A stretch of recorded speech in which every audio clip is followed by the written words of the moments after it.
बिस्मिल्लाहिर्रहमानिर्रहीम। नाजरीन अस्सलाम वालेकुम। आप देख रहे हैं मेरा YouTube channel astrologer Mauzam Khan और मैं हूं मौज़म ख़ान।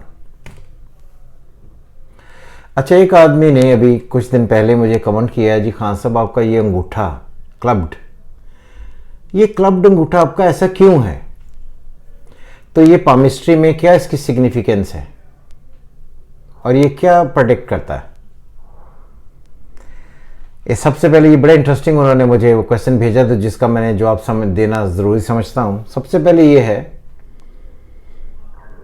कि बहुत सारी पामिस्ट्री की किताबों में इसको कहते हैं क्लब्ड थंब, यानी जो उसकी टॉप होती है ये छोटी और भारी होती है। क्लियर? तो इसको हरफ़े आम में या आम किताबों में लिखा गया है कातलों का अंगूठा। तो कातलों के अंगूठे से मुराद ये है कि ये आदमी अपनी ज़िंदगी में कत्ल कर सकता है और इनके रुझानात ऐसे ही होते हैं और ये कत्ल करके ही ज़िंदगी में सांस लेते हैं और इनकी ज़िंदगी में बस ऐसे मामला रहते हैं जहाँ पर इनको लगता है कि दूसरों को कत्ल करना, वहशी होना, दूसरों पर रौब जमाना, दूसरों को दबा कर रखना और ख़ुसूसन उनकी जान ले लेना, ये सारे मामला जो है ये इस अंगूठे की खासियत है। सबसे पहले ये बात समझना बड़ा ज़रूरी है कि जो हाथ होता है, ये जो टोटल हाथ है आपके, ऐसे कहते हैं कि ये आपकी साइकोलॉजी, कहते हैं ना, palmistry is the reflection of your mind in way you think, line appears and disappear with the passive times. यानी कि जो लकीरें आपके हाथ पर बनती हैं, जो आपकी हाथ की एक शनाख्त है या आपकी एक साख है, तो ये आपके उस रुझानात को बताती है जिसकी वजह से आप अपनी ज़िंदगी में आगे काम करते हैं। अंगूठा कुव्वत फैसला, डिटर्मिनेशन, इसको बताता है कि आदमी अपनी ज़िंदगी में कैसे फैसले करेगा। क्योंकि ये जो छोटी लाइनें होती हैं ना, ये जो छोटी फैलिंजेस हैं, ये नीचे वाली, इनको कहते हैं कि ये आदमी जानवराना खसूसियात हैं, फिर ये प्रैक्टिकल हैं और फिर ये मेंटल हैं। मेंटल से मुराद ये कि आदमी का माइंड किस तरीके से लाता है। जब ये कहते हैं कि ये जो ऊपर वाला फैलेंज है ये जो छोटा है, तो इसको वो इसलिए कहते हैं कि ये आदमी में लॉजिक और रीज़न और बात को आगे चलाने की जो ख़ास चीज़ें होती हैं वो नहीं होती। तो इसलिए इसको जोड़ा जाता है कि ये आदमी वहशी होता है और आदमी कत्ल कर सकता है या कत्ल करता है। इसका नाम इसलिए दिया गया इसको क्लब्ड थंब। ठीक है जी। ये बड़ी एक स्ट्रेंज और बड़ी अजीबोगरीब कंडीशंस हैं। इसको ये बात याद रहे कि अंगूठा इस अगेन साइकोलॉजी। आपको इस अंगूठे के साथ हमेशा हमेशा ब्रेन लाइन की टेंडेंसी देखनी पड़ेगी। अगर ब्रेन लाइन आपकी छोटी है और मोटी है, छोटी से मुराद ये कि उसमें जब ब्रेन लाइन छोटी होती है तो इसमें होता है कि उसकी मेमोरी या उसमें अकल को स्टोरेज करने की एक एबिलिटी कम होती है। चौड़ी होने से मुराद ये है कि जब अगर आप देखें वो तमाम लोग जो मज़दूर हैं, जो फिज़िकली काम करते हैं, टॉयल करते हैं, बहुत ज़्यादा पढ़े लिखे नहीं हैं, उनके हाथों पर आपको चौड़ी लकीरें या मोटी लकीरें नज़र आएंगी, गहरी लकीरें नज़र आएंगी। तो इसका मुराद ये इससे ली जाती है कि उनमें करंट उतनी तेज़ी से पास नहीं होता। जब करंट बहुत तेज़ी से पास नहीं होता तो उनकी इंटेलिजेंस में कमी आ जाती है। तो इसलिए जब ये अंगूठा किसी ऐसी हाथ पर आपको मिले जिसमें ब्रेन लाइन बहुत छोटी हो, हाथ खुरदरा हो, साइकोलॉजिकली उसमें डेवलपमेंट ना हुई हो, हाथ खुरदरा हो, हाथ बहुत हार्ड हो, तो फिर ये बताता है कि ये आदमी ऐसी टेंडेंसीज रख सकता है जिसमें जबिल्लत उस पर गालिब आ जा सकती है और वो रिजिडिटी में आकर दूसरों पर डोमिनेंस करने की कोशिश करेगा और दूसरों पर चढ़ाई कर सकता है, उनकी जान ले सकता है, बेरहम हो सकता है।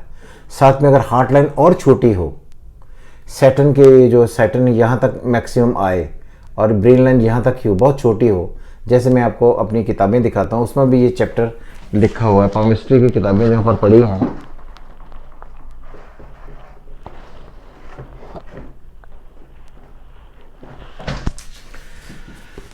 ये मेरी किताब है 10 शनासी तकदीर और साइंस।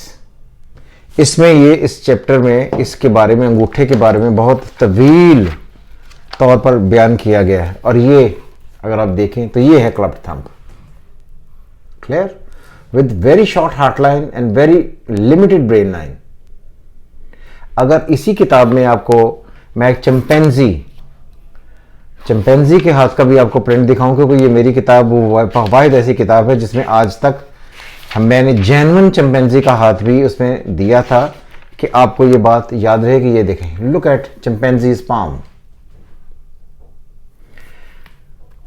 सबसे पहले देखिए अंगूठा क्लब्ड और बहुत छोटा, बहुत ही शदीद छोटा। और अगर उस पर देखें तो हार्ट एंड ब्रेन की सीमिंग क्रीज, एक ही क्रीज है। और हाथ लंबाई में बहुत लंबा है, लेकिन जिसमें ब्रेन लाइन और हार्ट लाइन एक ही जैसी है। तो इसीलिए ये कहा जाता है कि जब ब्रेन लाइन और हार्ट लाइन एक हो या हार्ट लाइन छोटी हो साथ में ब्रेन लाइन छोटी हो, तो ये क्लब्ड थंब के साथ ये कॉम्बिनेशन बनता है कि ये आदमी जानवरों जैसी जिबिलत लेकर पैदा होता है। क्लियर?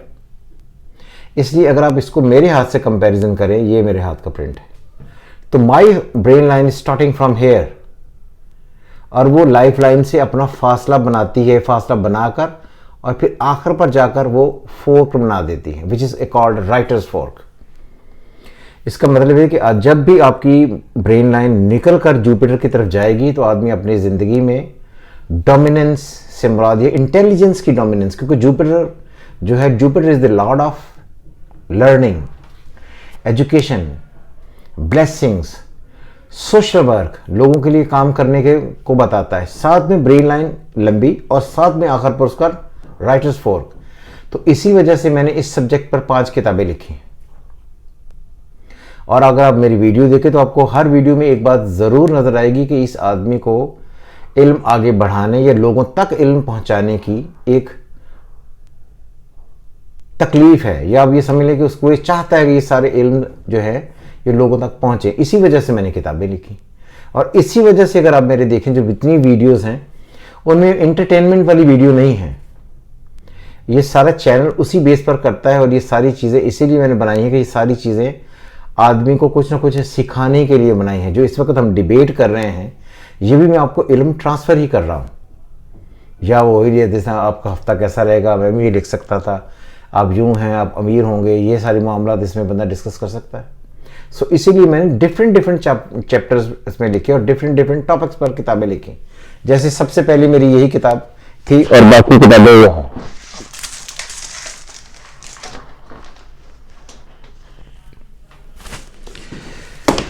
पहली किताब मैंने लिखी 10 शनासी तकदीर और साइंस, यानी कि बेसिक जो है पामिस्ट्री वो कहाँ से पढ़ी जाएगी, और ये फेरुसन्स ने शाया की है। इसके बाद मैंने लिखी फिर अगली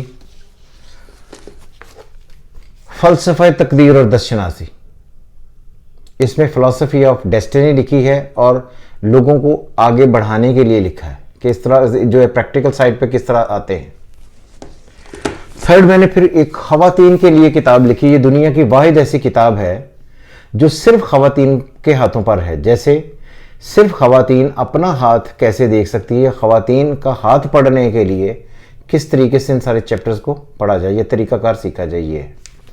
फिर उसके बाद मैंने एक किताब लिखी एस्ट्रोपामिस्ट्री, एस्ट्रोलॉजी और पामिस्ट्री को मिलाकर, यानी पामिस्ट्री अगर एक आदमी का एक हाथ का प्रिंट है, साथ में हमने उसका जायचा भी बनाया है और उसको बनाया कि इसको बनाकर कंबाइंड करके किस तरह पढ़ते हैं, ये किताब है एस्ट्रोपामिस्ट्री। ये सारी की सारी किताबें जो मैंने अभी तक आपको दिखाई इंक्लूडिंग दिस वन, ये सारी की सारी फेरुसन्स लाहौर से छपी हुई हैं।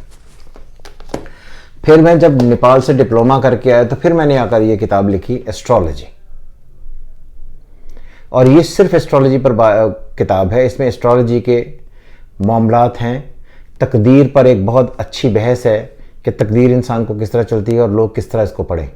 ये सारी चीज़ें इस किताब में मौजूद हैं और ये शाया की है जहांगीर बुक्स उर्दू बाज़ार लाहौर में।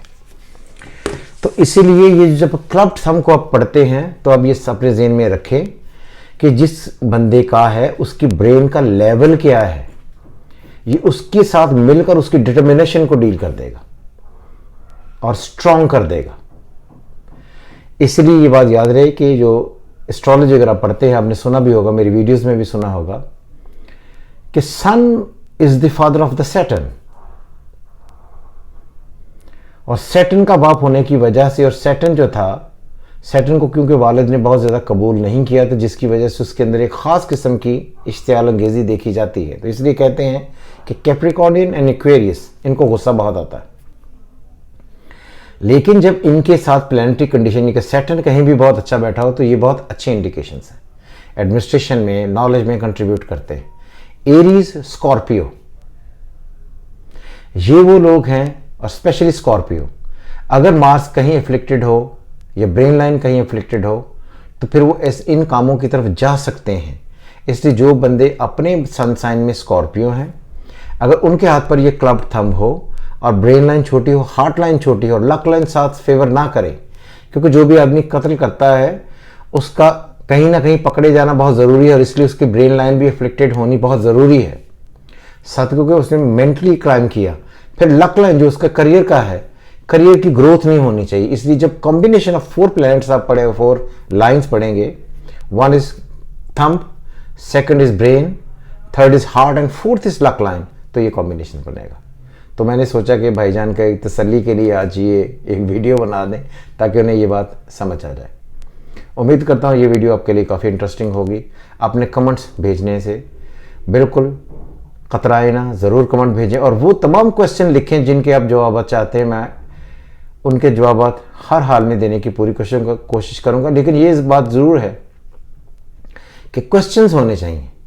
एक होता है ना, आप मेरा हर उसको बना देंगे, हाथों पर अगर लकीरें ना हों तो बंदा क्या करेगा, अगर किसी की डेट ऑफ बर्थ नहीं है, तो इस किस्म के क्वेश्चन ना हो। उम्मीद करता हूँ आपको ये वीडियो पसंद आई होगी। हमेशा की तरह खुदा हाफिज़। पाकिस्तान जिंदाबाद।